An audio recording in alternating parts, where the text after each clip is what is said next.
دا سوال دی چې موږ دا اورېدلي چې د کافر سره لاس ولګوي نو لاس به اینځي دا خبره صحیح ده او که نه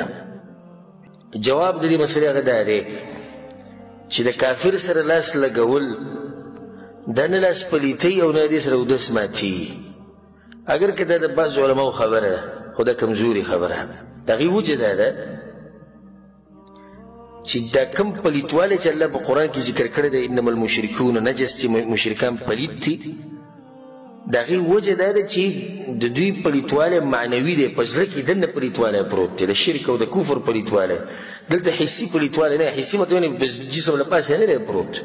هغه کیدی شي او کیدی نه شي یو کافر ځان صفا ساتي بل دلیل پکې دا واوري شریعت اجازه ورکړې دی الله او د الله پیغمبر چې موږ د اهل کتابو د زنانو سره واده کولی شو یهودي ښځې سره نصراني ښځې سره موږ واده کولی شو نو که د دوی بدنونه پلیتي نو بیا څنګه شریعت موږ له اجازت راکوي چې له دوی سره واده وکوي نو دلته دا پلیتوالی کم پلیتوالی دی معنوي دی د زړه پلیتوالی دی د بدن پلیتوالی نه دی دا خبره کمزوري ده چې د کافر سره د لاس میلاو کو د دې سره اودس ماتېږي او یا دا چې دغه لاس وینځل لازم دي دا کمزوري خبره ده والله اعلم